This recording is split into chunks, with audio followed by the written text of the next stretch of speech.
hit this. So we're all in the event industry, and we're here with Event Ensemble. It is the third Thursday in the month, and we are always online at 9, the first and third Thursday of the month, with an evening Event Ensemble meeting on the second Thursday of the month. Even if you don't see it on the calendar, you can guarantee we are here. And I have been a really bad boy, so I will wag my finger at me and apologize to the entire crew and let you know that I'm going to get better about posting future meetings on the calendar more regularly. As I had mentioned to Stacy earlier before the meeting started, I'm in this balance mode where everybody transitioned to online, and that became the business. But now, because we're back to business, I'm finding a balance between live and online, ensemble and clients. And that segues nicely with Deborah's Twinkle Lights, because holiday parties are returning. I booked 2 just this week, and they continue to come in. Clients are less and less fearful of meeting in person and having events. And so we're very, very excited that they are back. Linda, I'd love to hear what's going on with travel. Do you have an update for us regarding travel for honeymoons and other? They are definitely starting to book more. I just got 3 requests for proposals this week for honeymoons. I thought you were already married. Yeah, but I'm that popular. Okay, all right. Because if they're proposing to you, wow. Yeah, they got to fight my husband though. Okay, fair enough. But that's great news. 3, and are we talking honeymoon proposals?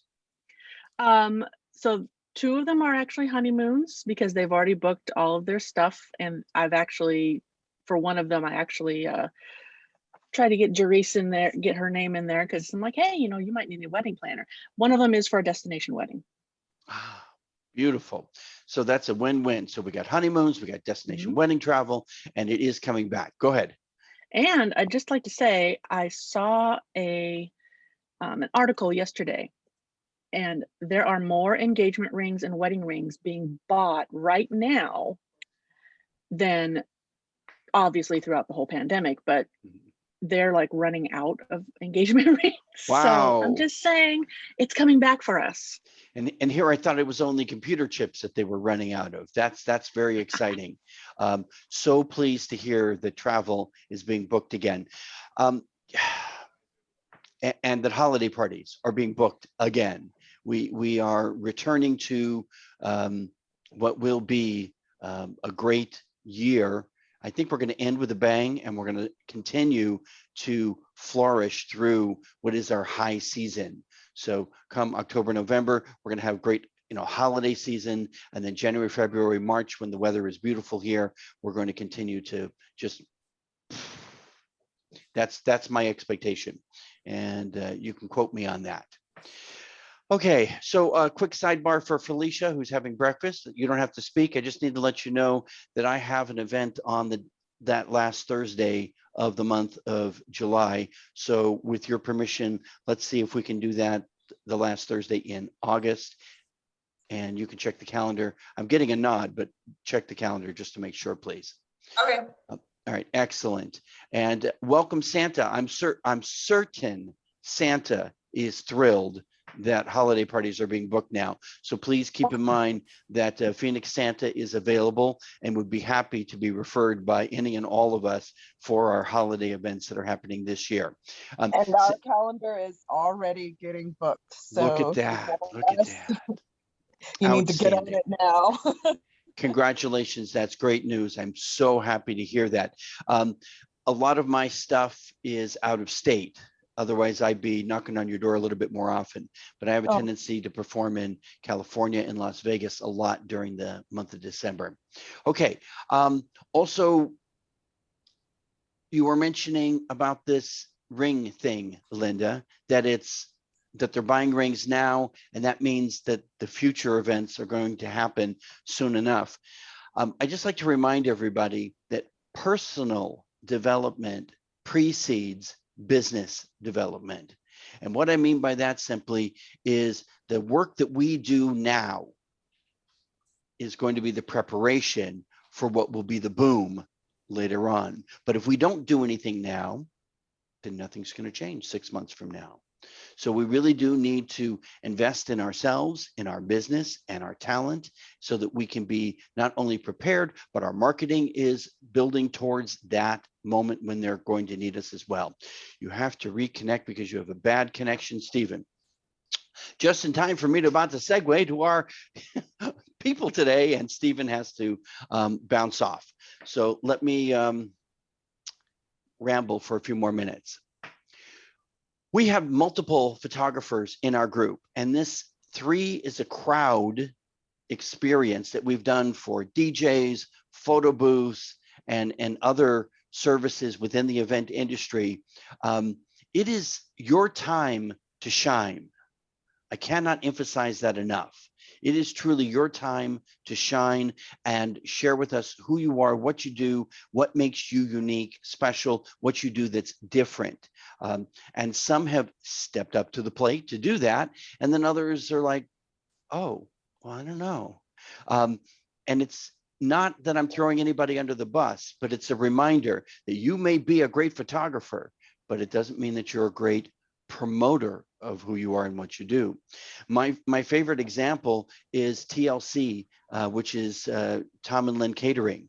They're great, but they have a representative, and that representative is their face for networking. So they continue to cater and excel at that, but then it's the representative that's in front of the audience, and she knows how to sell the service and how to schmooze and how to talk up the taste of the town, so to speak. And that might be something as you expand your business that you might want to consider. If you're a solopreneur and it's just you, that's fine. But if you don't want to take the time to invest in you and how you can get better at promoting who you are and what you do, then you might want to consider having somebody do that for you. And that's my pitch for that. Okay, so I'm going to spotlight. You see her as Bettina. I'm just going to call her Tina. And I'm going to spotlight Melissa in a moment. Oh, there she is. And give me just a quick second. Add spotlight. And Steven. So as I was mentioning, we have multiple photographers within Event Ensemble. And when you think 3 is a crowd, you think, oh, well, there they are. There's the 3 photographers right there. But the truth is that Tina and Melissa actually work for the same company. And a 3rd photographer was unable to make it today. So our 3 is the crowd looks like 3, but in fact, it's going to be 2 companies. But I have to say, on the face, it looks like these 3 photographers, because they all shoot, offer something similar. But I'm betting that as we go through this process, we're going to discover that each actually does something different or in a different way. Okay, so I will start with Tina. Who are you and what do you do?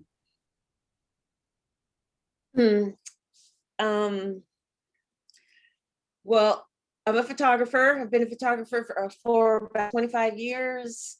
The last 12 or so with Melissa as studio number 5, we're 50-50 partners. I came from an editorial journalism background. I was an editor and slash photographer for magazines around town. And so that's kind of my background. And then I just leaned more towards the photography end of it. And then just kept going just with my referrals, people I had met. And yeah. All right, that's a really good start. While I have everybody on the screen, Stacy, pop in for a moment. Miranda, if you can, or anybody else who's not there, this is our photo op moment. So on 3 with me, look your best or do your best, and here it comes. 1, 2. Thank you very much. Okay, now, Melissa, because you work for the same company, I'm going to do a compare and contrast after we hear from Steven. So Steven, who are you and what do you get to do? Okay, I'm Steven with SJA Studios. I've been a photographer for many years. I started out in the motion picture business and was kind of doing still photography as a hobby while I was working in the motion picture business. And then I moved into still photography and did a lot of modeling shoots and things like that. And then kind of moved into weddings after I shot a friend's wedding. And then it just took off from there. I just kind of like, I love doing this and I'm going to keep doing it. So now weddings are about 95% of what I do. And I've just been doing it for, like I said, over 15 years now. Excellent. I love that. I had a conversation with a DJ. He said, I only do weddings. I said, that's great. You only do weddings, but don't you have kids at the weddings? He said, well, yeah. Well, then doing youth events would help you to prepare for when you have children at a wedding. And he went, I never thought of that. So the idea that you've transitioned from movies and film and models, and now you're doing weddings, it gives you a broader experience in my estimation. And so I love to hear those kinds of origin stories. So Melissa, who are you and what do you get to do? I am Melissa Malera, the other half of Studio Number 5. My background is in more of a traditional fine arts background.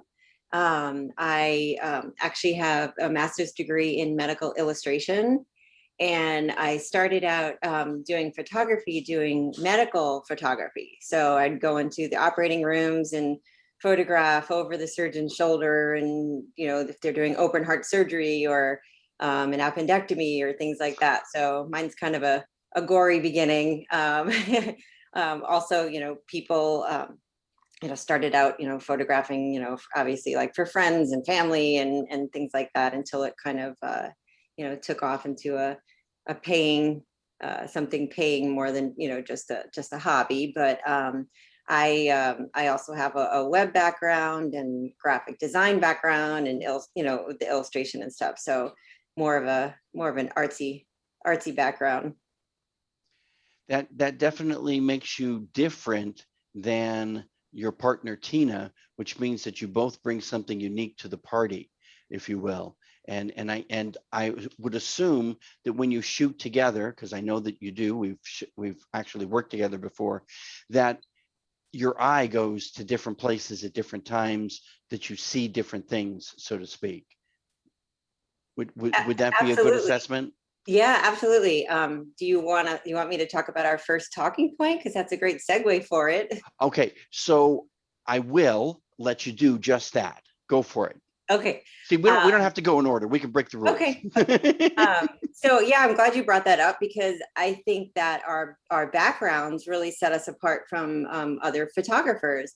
With my, you know, studio art background and experiences, I think about things in a very artistic way, whether it's color, composition, lighting, really like how the mood, you know, evokes the shot. So, you know, very, very detail, you know, oriented. And Tina, I think with her editorial and journalistic background, I think that she really thinks about like the end result and the big picture and how things are going to look, you know, let's say in a client's album or, you know, how the photo would look on the company's website or like as a printed product. So I think that that's something really unique that our backgrounds kind of like come together and help us, you know, to set us apart from the rest of the photography business. I love the one word that you chose to describe what you do that really made the point. You said evoke. I so often tell people that it's our job to get the audience to laugh, cry, and sigh, because that's when they will buy whatever it is that we're selling. And in this particular case, when you're talking about photography, when you evoke an emotion, And it doesn't necessarily have to be a positive emotion. It could be anger, it could be fury, it could be love, it could be passion, it could be a whole myriad of things. But when you evoke something in someone from the picture that you've taken, then you really have touched, moved the audience. And that's what's going to bring them back to your lens over and over and over again. So because I'm jumping around, Steven, I'm going to let you share with us your first of three. Okay, so my first is as far as uniqueness, I started in the motion picture business, which was it's different. You know, I had the opportunity to work with on a daily basis really good directors of photography and crew members and whatnot who, you know, showed me examples of lighting, composition, framing, how everything works as far as the motion picture business is concerned. And I think I was able to take a lot away from that and add that to my ability to, you know, create something unique and something different for the client as far as, you know, their artistic photography is concerned. So it's a little different for me, you know. It's kind of a cool different background. I was able to really learn a lot of things. Okay, so let me ask you something, and forgive me for not remembering if you were, but were you here with us last Thursday when we were doing 3 for the photo booths? I was. I'm just hearkening back and recalling the conversation about, and I think it was Stacy's photo booth that has this extra monitor.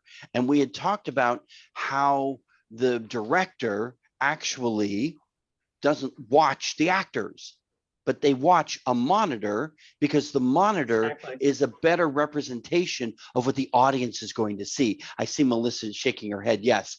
And I just thought, you know, for anybody that wasn't with us last Thursday, I thought that was a really powerful point.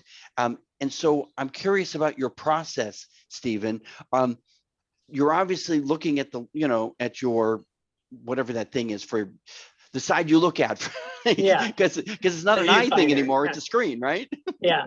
But- Yeah, it's when it comes to the motion picture business, the director is seeing a feed from the motion picture cameras. So he's actually seeing the shot unfold. So no, they're rarely on set with the actors. They're close by, but yeah, you're looking at the end result. So, and especially more today than ever, because you're actually, the business is working with digital imaging technicians and stuff. So they're actually seeing a screen that looks a lot like what you're gonna see.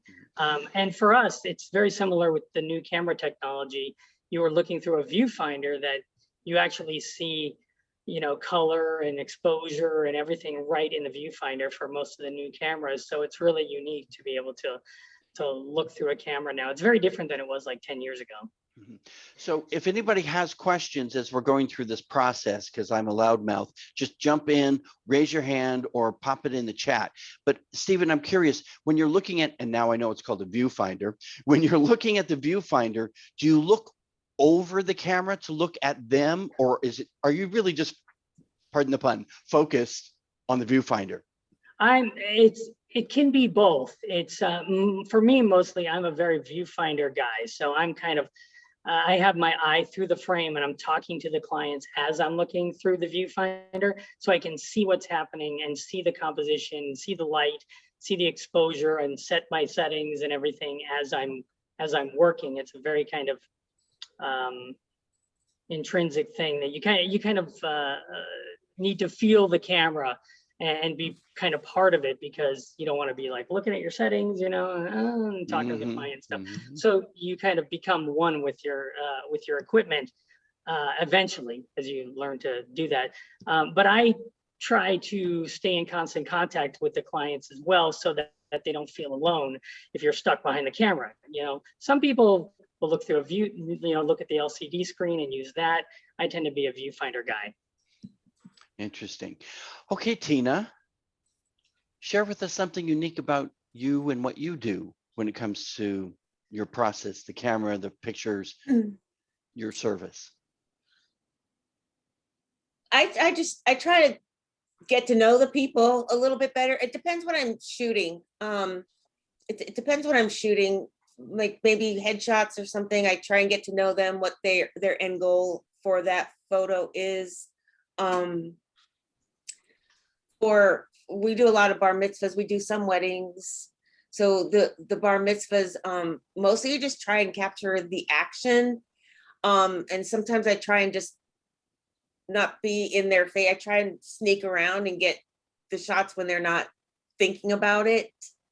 For the action shots. For the family shots, it really comes in handy when there's two of us, because like I could be concentrating on the photo part and then Melissa will gather them all together, pose them. So that way I can concentrate on that part. I don't have to be talking, but I'll look through the viewfinder. I look through the viewfinder when I'm composing. Yeah. But then sometimes I'll peek my head up and have them smile, say something funny. So Connecting with the audience is so important. I can't tell you how many times I'm at an event and I see the photographer and they're so, as Steven had described, behind the lens or into their gear, their lighting or their camera, whatever it is, and they don't connect with the people that are in front of their lens. So the result is, instead of getting, they get, or they get funny pictures, because one person's blinking and another one's yawning and they're not attentive. It's not in all photographers' skill set, but it helps to be personable. It helps to be engaging, interactive, enticing, inviting, encouraging. Otherwise, again, you just get this flat look, that kind of thing. And you also mentioned headshots. I cannot emphasize this enough for everybody here, everybody in Event Ensemble. If you have a headshot from 1990, please get that updated. It really should be updated minimum once every 3 years. I'll stretch it if you have a really good photo shoot, 5 years, but the truth is we all get fatter, thinner, sexier, uglier, whatever. You got to get a new headshot.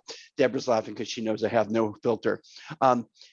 We had somebody come in and do headshots for Event Ensemble probably 5 years ago, maybe 6 years ago, and I still see those as headshots for some of our members. It's like, come on, people, you got to freshen that thing up.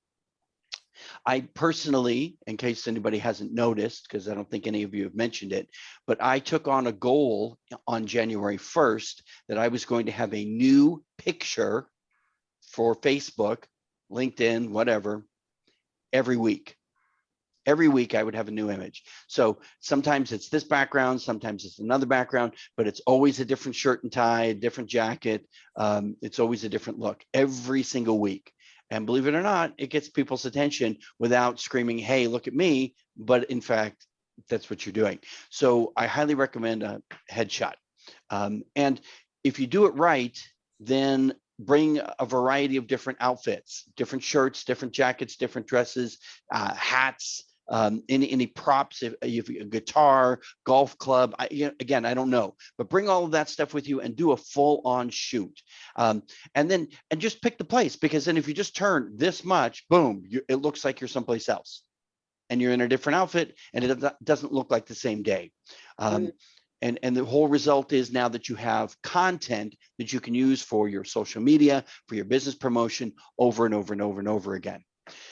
Any comments on that? I'll leave that open to all three photographers. no, that's right. Bring different outfits, and because also I encourage that, because they might want one for LinkedIn, which is more professional of a look, as Facebook is more fun, or something for another group that they're in, they might want something else. So yeah, we also tell people too to bring a couple of different options, because sometimes they might bring something that they think looks really good on them, Yeah. maybe with their coloring, and we might see it, differently. Like, oh, this is going to photograph a lot nicer. Let's, this really goes with your coloring, better than this. So, so it's good to always have options. So we might see things, a little bit different than they're seeing things, just because that one shirt might be their favorite shirt for whatever reason. It might not photograph the nicest. So we always have people bring options, and you don't want to really bring, as far as like jewelry and stuff like that, kind of keep it classic. So the photo doesn't become, too dated. And yeah. And then we also tell women, bring extra powder, bring extra lipstick, just a little bit for touch ups. So that way they look nice and fresh, and they don't, look shiny. And although we can take care of that in post-production, it's a lot easier to take care of it while we're shooting. Thank you, Brandy. So brilliant, asks the right questions all the time. If you folks are not friends of Brandy Blackford and are not familiar with all the benefits of her Arizona online wedding show, I highly recommend that you reach out to her. In addition to the great show that she produces, she helps all of the vendors to get better at their personal promotion. And she's asked, do any of you offer styling assistance for the pre-shoot? And I would just add that I have spoken to some photographers who will not shoot unless there is a stylist, makeup artist on site. And that's just like a prerequisite for them. And I'm not talking about boudoir. I'm talking about anything they shoot. So. Well, I try and talk to them on the phone. Once in a while, somebody wants to meet us before the photo shoot, but most of the time I talk to them on the phone, find out what their goal is, and encourage. Sometimes I'll send them either some pictures I've taken or maybe find online somewhere just as examples. But a lot of our true headshots, we do a lot of financial companies, lawyers, bankers, wealth people. They really want their standard ways to, right. Head and they shoulders. want it done in 10 minutes. They want those, especially the men, they want to come in, get it done, leave. And no fooling around, So I think in terms of business people who need product, I mean, if you're smart and you have Felicia doing your Bridal Babe social media content, you need pictures. You need pictures of you. You need pictures of what you do. You need all of that. Look at, she came alive. Thank you. Stephen, you look like you were chomping at the bit there. Jump in, please. I was just going to say, as far as weddings are concerned, most of the time, I would say, almost all the time, there is usually a stylist, professional hair and makeup. So that is pretty common, which makes a huge difference. I can't even understand, overstate it enough. It really does make a huge difference to have a hair and makeup and a stylist there to do it. When it comes to like family shoots and, high school seniors or something like that, it's rare that there's anything like that. I recommend it, but it's not always something. Usually people do their own hair and do their own makeup, and the kids you don't usually worry about. And sometimes a mom, especially for an engagement shoot, sometimes the bride-to-be will have a stylist or have hair and makeup done before an engagement shoot, which I always recommend as well. Very nice. Okay, so I've lost track as to where I am, as to whether we're on number 1, 2, 3, but I think, Stephen, I'm going to let you. We're on 2. We're on. Stephen, did you do 2 or did you do 3? Not yet. 1. No. You haven't done your second one. Well, Not good yet. golly, Miss Molly, give us number 2, and then Melissa, Okay. you can jump in after So that. for me, I think what makes me unique is my style of photography, and I know that's kind of a thing that's unique for all photographers. It's very common now to see a lot of photography that's very trendy in its looks. Like a lot of filters and a lot of this and a lot of that going on. I kind of take a different approach. I call it modern traditional. It's I want it to be cool because everybody wants their photos to be cool, but I also want it to hold up. I want it to be something that's going to look good 10 years from now. And I think that it's very common for photographers to kind of go towards a style that can be trendy and that doesn't necessarily hold up. It might be something that somebody looks at 10 years from now and goes, what were we thinking? So I try to stay away from stuff that's super trendy and try to stay kind of classic and colorful and, kind of really something that I know that the client's really going to be happy with, 10 years from now. So Stephen, you did film, you did models, you do weddings. I know a lot of photographers that do post-production. It reminds me of those real estate agents who have a Yep. business card and they hand you the card and you look at the card and you go, who's this? Yeah, Because it looks nothing like the person who's in front of you. I know. It's just been so airbrushed, photoshopped, you know, cleaned up, glossied, whatever. Are you doing a ton of post-production? Believe it or not, no. For my style, and this fits to kind of what I was saying, I do basic production, basic color correction, exposure, you know, white balance, contrast, all those things. That's pretty standard on a client's whole gallery. And then I'll do additional retouching on portraits, like bridal portraits, where I'll do like stray hair removal or blemish removal, but I don't do that super overly, you know, glossy kind of look. It looks kind of fake, you know, so I kind of stay away from that. I want people to look their best, but I think looking their best means, you know, the proper framing, the proper lighting, some retouching where necessary, but I try to stay away from stuff that, you know, will turn the client into someone that they Can are you not. can you just stretch the image this way so I look thinner? Yeah, that's what everybody wants, right? There is a tool in I know. Photoshop that's called a liquify tool that will do these things. And I think the problem for a lot of people now is a lot of these apps and everything that you see will do a lot of stuff for you that's similar to that. They're like, all of a sudden my face looks thinner, my eyes look bigger, my, you know, and it's really kind of troubling in a way, you know, because all of a sudden people do not look like they do. And I worry for the younger generation that they're having a hard time with their real appearance, you know, in the real world there. Yeah, totally. Okay, Melissa, number 2 for you. Number 2, I think something else that sets studio number 5 apart is that we have expertise in all kinds of lighting. A lot of photographers say, oh, I'm just a natural light photographer. And, you know, I just love that natural light look. So I don't do studio lights. And some people, you know, strictly do just studio.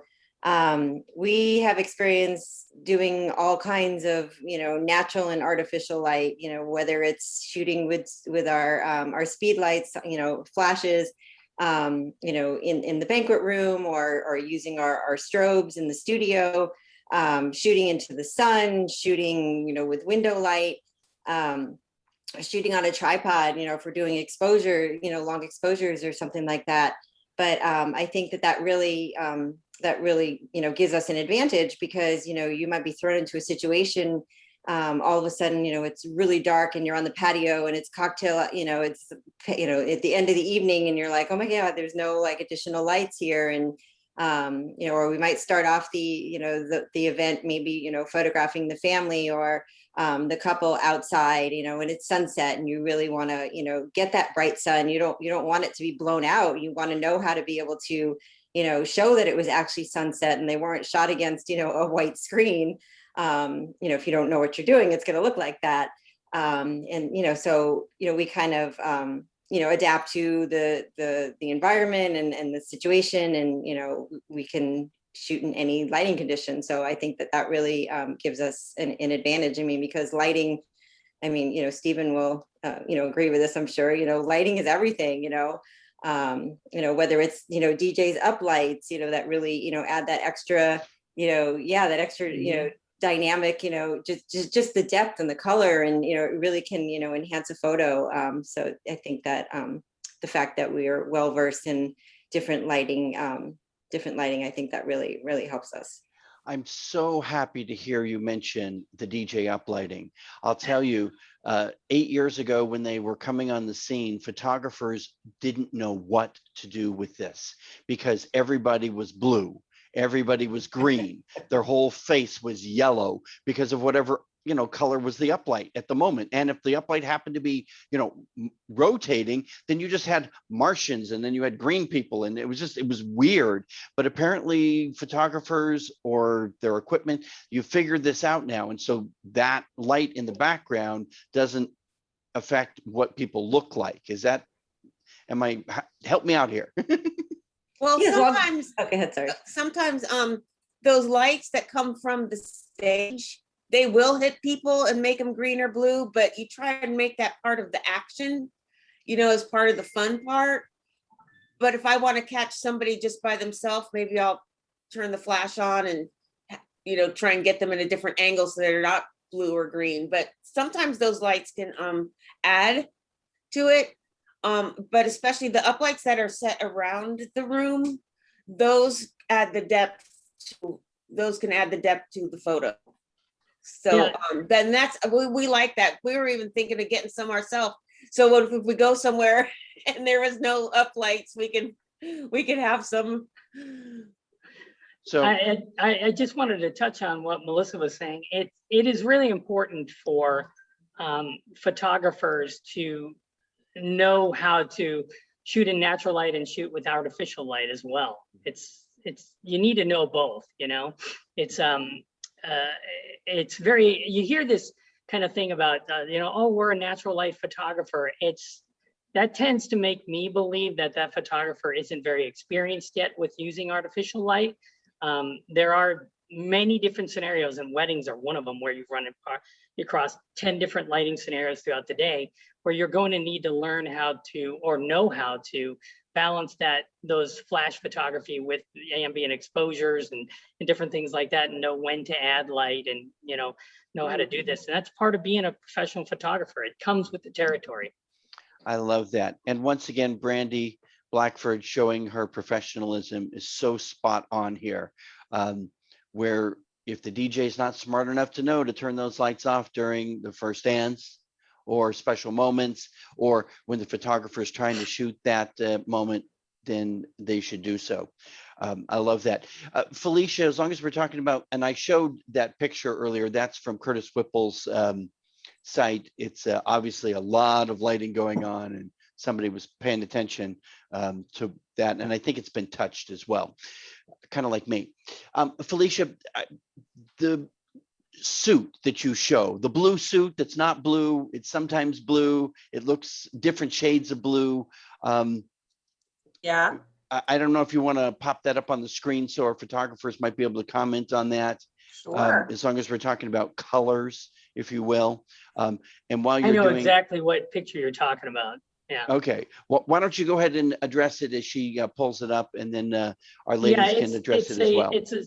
It's a stylistic thing. You can see right from the photo that the photo on the left is much more traditional in lighting, and that the photo on the right has been color toned to something that is completely different, more of a sepia looking, and it looks like most of that was done in post-production.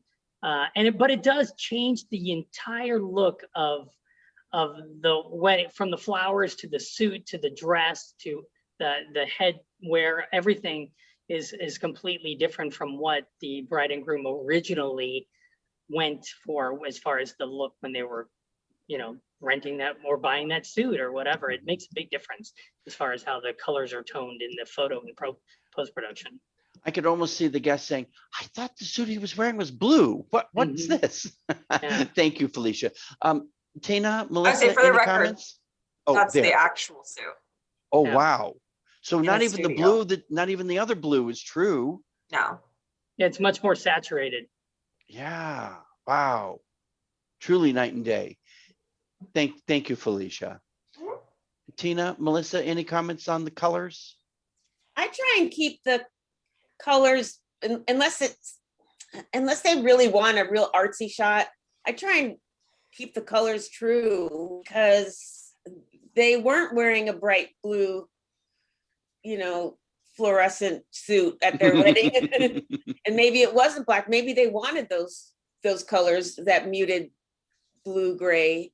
And so I try and keep those true, as far, and skin tones also, unless I'm going. And then if I do an artsy one, I'll always keep the original one with it, but I'll do the artsy one so that they can have their choice. I don't just do them all blue or color code them, color grade them, sepia.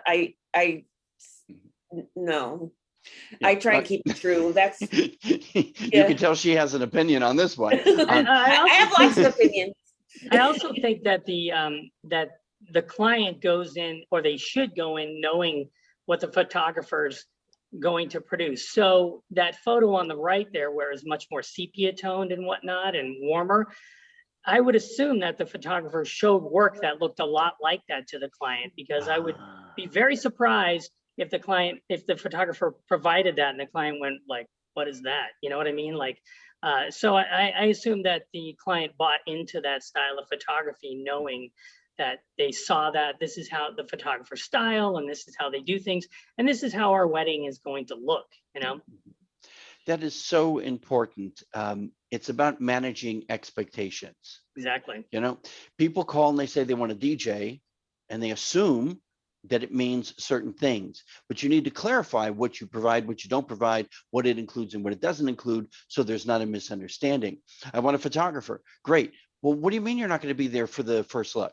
Well, you only hired me for 4 hours. 4 hours? I thought I had you for the entire day. You know, see? Again, expectations. And so that needs to be worked out. And don't assume that they're going to read your contract or your agreement, because a lot of times they don't. They just, oh, I like this, and they sign it, and then later on they find out what's included and what's not included. That's scary. Well, I know, but it's true. It happens. I've been there, and I've done that, and I've heard it from other event professionals. So don't assume just because you know that they know. Remember, you do thousands of events, thousands of shoots. They do a few in a lifetime, and a wedding maybe 1 or 2 in a lifetime. Can I briefly interject, Scott? Please, I wish you would. The bigger issue with us too is that when they come in, they do like that style, like say the sepia tone, and they show us a picture of that dark muted blue suit. So they're giving us the final product and not the initial one. And we're like, that's awesome. How does your photographer photograph? Like, how do we make that be the end result color? Not, we start with that, that's going to end up looking like dark black or dark gray in the final picture and not what you originally wanted. Yeah, there's no way to know. In Felicia's case, it's like, we don't, you know, there's, what did we start with so that I can get to that end result? And a lot of times we do work with a lot of different photographers. So I'm like, okay, well, based on this editing style, this is how you get to that color of the suit versus, and like work it backwards. And sometimes it just ends up being, okay, well, we're going to skip that color altogether if we don't know what it's going to look like. Let's do gray. Okay. Well, I will tell you that the wedding that Tina and Melissa and I did together, the suits were provided by Celebrity Tux and Tail. It was a beautiful blue suit that Chris was wearing, and he looked really sharp. And I made sure that I wasn't wearing my blue suit because I didn't want to look like the groom. and that's one of the things that I think about in terms of color, is that I don't want to clash. So if they have red, I'm not wearing purple. And if they have a specific color, I don't want to look like the groom. Okay. I think we're up to 3, Steven. Take it away.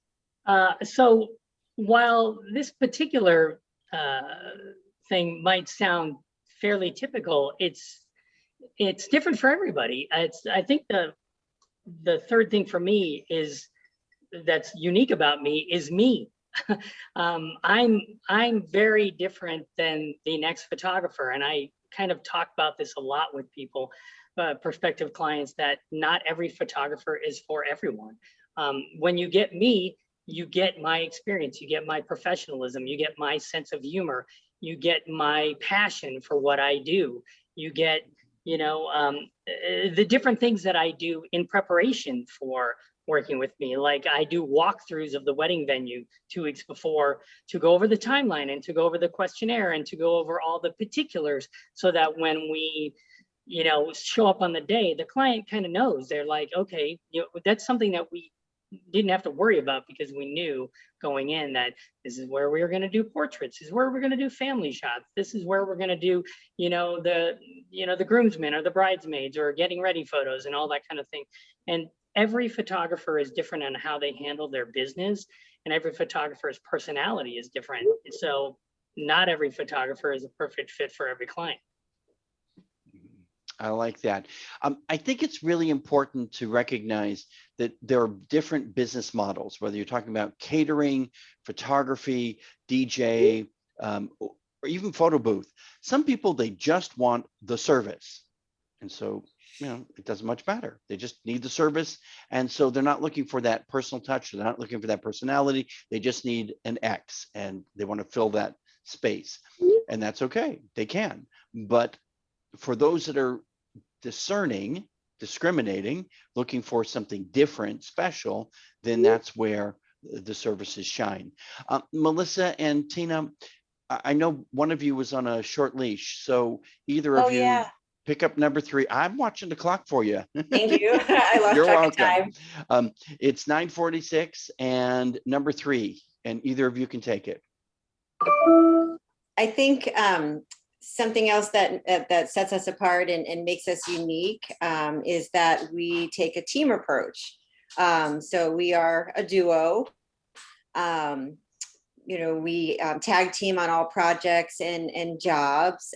We've been working together now for over 12 plus years, so we can pretty much finish each other's sentences and read each other's minds. We'll kind of signal across the room and we know exactly, what was meant by that little gesture, like, oh, go get this, go photograph that.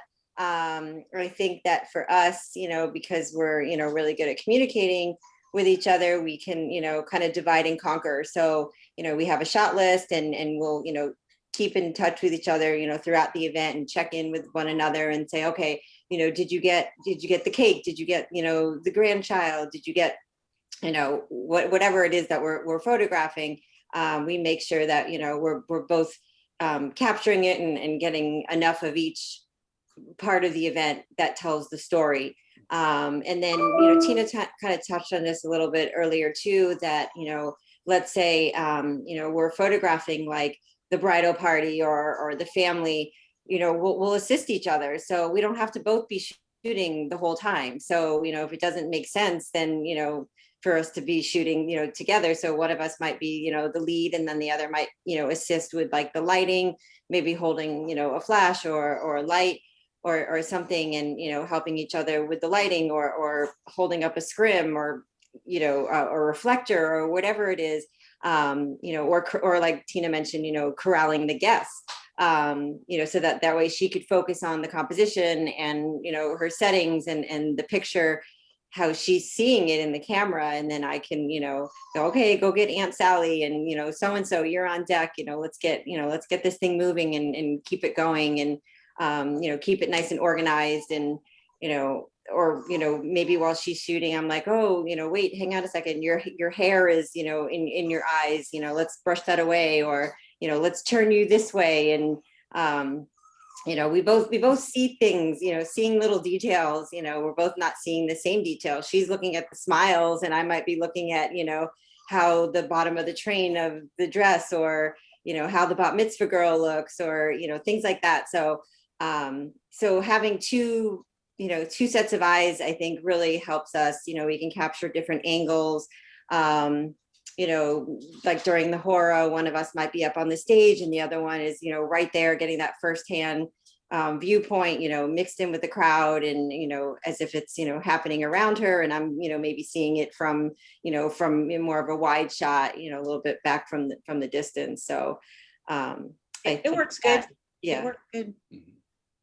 There are so many great advantages to having two shooters versus one.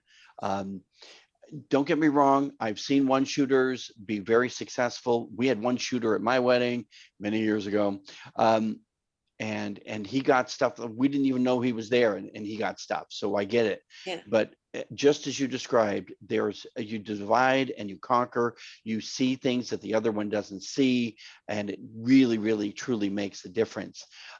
Sandra, you and I are very similar. You got married 32 years ago. I got married 35 years ago. It was film at the time, and her photographer said, here are the roles, and this is a professional place to go get them developed, and I'm done. And some photographers worked that way, but I'll tell you that development houses had their own style, just like photographers do. And so you're talking about something that's actually physically printed, and now you're stuck with it. I mean, you've got the original, Negative. Thank you, negative. I was thinking film strip. That you have the original negative, but at the same time, the house that does the printing really makes a difference as to what that image looks like. Not so there's actually an extra artist in the mix between the photographer and the developer, or the developer is that other artist, if you will. And if they're not an artist, that could be a problem. There are some photographers who still shoot with film. Brian Minson, who pops in and out of our group from time to time, he still has a real camera with film. He does black and white and color. And he's recognized and mentioned many times that shooting with film is a different process than shooting with digital. And many photographers couldn't make the jump. And it's very different. It's you know, you have to know you have to know your exposures ahead of time. Some people use light meter. You know, you're not seeing the end result obviously with film. You know, you've got to really have your technical stuff down as far when it comes to film. I shot film for years way back, but as soon as digital came up, I was like, I'm on board. yeah, I couldn't wait to but do a different process, correct? Yeah. Well, Different tool? you become the whole post-production. You're not just a photographer, you're also the post-production person as well. So Yes. now you're the lab as well. Do any of you still shoot with film? Nope. You know, you were for a while. Remember your Diana camera? Oh, I had an old 50s camera, old plastic Diana camera, and I took it to the botanical gardens and playing around. It was pretty cool. I got some cool shots. I wouldn't do it professionally, but it was fun. Now the real cameras are digital cameras, you know. Oh, Yeah. And they're real oh, expensive. Yeah, and you have to But they're replace real. them every 3 years. yeah. Exactly. You know, it's just nothing you can do about it. DJs have the same trouble with their equipment. Needs to be replaced that's regularly. the thing about film cameras. You can pick up a film camera today and it'll shoot the same picture it did 30 years ago, you know? Nowadays with digital, you have to upgrade on a fairly regular basis. And the Wow. computers. Mhm. And everything, and the software. Yeah. And there you have it, folks. Any questions for our photographers who have shared some great information for us today?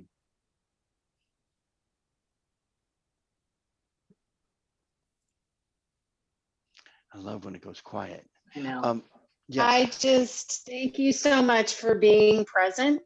I loved hearing all of you, and I loved hearing your different personalities. It was just great, you know. In lieu of getting together, it's really nice to hear everybody chit chat and talk. And thanks, Scott, for doing a great job leading.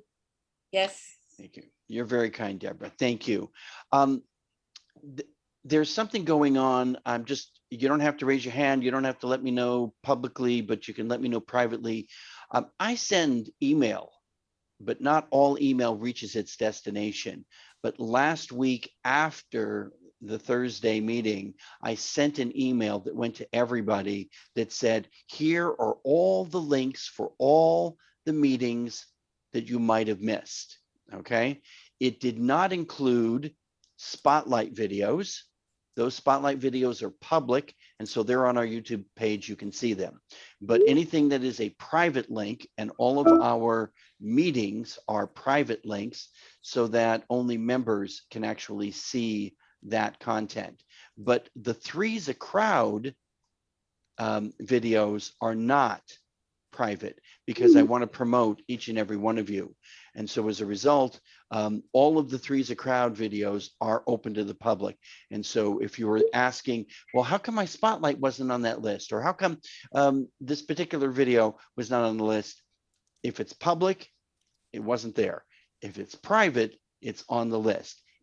More importantly, if you didn't receive the email, then please let me know. I will also say, check your junk box, your spam box. I land there often. And if you didn't get it, I see you, Phoenix Santa, that you're not getting emails. Let's talk offline and share with me an address that you like to receive at. You can do that the same way. And I'll double check it against the address that I'm sending to. And let's make sure that you get that, because there's a wealth of content and information that is in our library from previous meetings, and they're even worth revisiting. Some of them actually have crossover that actually benefits one another. For example, John Livesay did a beautiful, wonderful, he was the whisperer that would teach you how to do personal introductions and 60-second introductions as to who you are and what you do. It was really, really good. But at the same time, we had another one that was called Shout Out, and everybody was doing their 30-second, 60-second commercials, and there was great crossover information between the two. So worth viewing. That's a mouthful. One of you is going to a telemed appointment, and the rest of you are going to have an amazing week filled with events and good fun stuff. Anything I can help anybody with before we say thank you and goodbye? Oh, Barbara, welcome to the team. There you go. Go. Hi, Barb. Everybody. It's been wonderful today. I've really learned a lot about wonderful friends, Melissa and Tina, with whom I've worked, and Steven, you look incredible. So it was really great. Scott, you're always terrific. Quick question, any ideas on how to bring in employees? To bring in employees, and then in other words, onboarding? Yes, I have I have no work until September. So I've got a problem that I don't have ready-made jobs. We are an open air photo booth. We do backdrop and green screen, and we have other products, and I need people. I'm starting to get inquiries, starting to get hopefully work for the fall, for the winter, and it's time to hire. So I could use some help with that. Okay, I see Brandy has an idea. Thank you, Brandy. I didn't catch it, but I will look at the Oh, yes, Emily Sadler. For those who don't know Emily or her story, as far as I understand correctly, she has sold her Phoenix business, etc., and she is restarting, same business name, etc., by Emily in Flagstaff, Arizona. But her staff, her process, and her people, everything are top notch. And if you need her contact information, Barbara, I'm happy to share it with you. Okay, any other ideas for employees that are mine? I appreciate emergency staffing through Emily. I'm talking about people to come on board. Very, very, very infrequent work is what it comes down to. What I might recommend is that you chat with Stacy. She's in a similar business. She Absolutely. has a, photo booth business, and she is gracious. She networks with multiple photo booth companies. As a matter of fact, she was one of our 3 at the photo booth last Thursday, and they were already chatting up, oh yeah, I use him and he uses me, and I help him and he helps me. And so it's all just one big community. I would also recommend, if you have not yet got your ticket, that you join us in, where's she going to join us, Stacy? Come on, you can do it. I was like, oh my gosh, what are you talking about? What am I missing out on? The Photo Booth Expo in 2020. 2022. Sorry, Yeah. 2022. There you go. If you're not familiar with it, Barb, it is the toy store, it's the education, it's everything you need. The year that they had it last, which was 2019, before all of this nonsense, they had 7,000 photo boothers there. And everybody shares, everybody learns. It was 2019. Okay. Yeah, 2019. This is 21. Yeah, because they did not have one last year. Am I confused? Was it 2020? Because I bought brand new equipment, I thought, right before the pandemic. Well, suffice to say, the next one is 22. It's in February. It's in Las Vegas. It will be a huge show. Yeah, no, it was 2020, and then 2021 we had none. Okay, there you go. I'll take your word for it. I used to be blonde. I'll leave it at that. Okay, a great question, Barbara. Also, college students, they're flighty, but you only need them infrequently. And if you have enough of them, then one of them will show up, if that makes sense. And sometimes you actually have to have 2 people on the job. If you need 2 people on the job, have 3 on the calendar. Exactly. If you. that makes sense. Oh, look at that. I'm getting applause. All right. Any other business questions or camera questions before we bid you adieu? It's been real. It's been real fun. Thank you all so very much. Thank Thank you, you. Tina. Thank you, you. Melissa, Thank who you. stayed to the bitter end. Go to your Thank doctor's you. Yeah, I appointment. know. I'm waiting Thank for you, her to call me. Stephen. All right, thank And you. save the chat. Save the chat, and we will see you the first Thursday in August. Bye. Bye.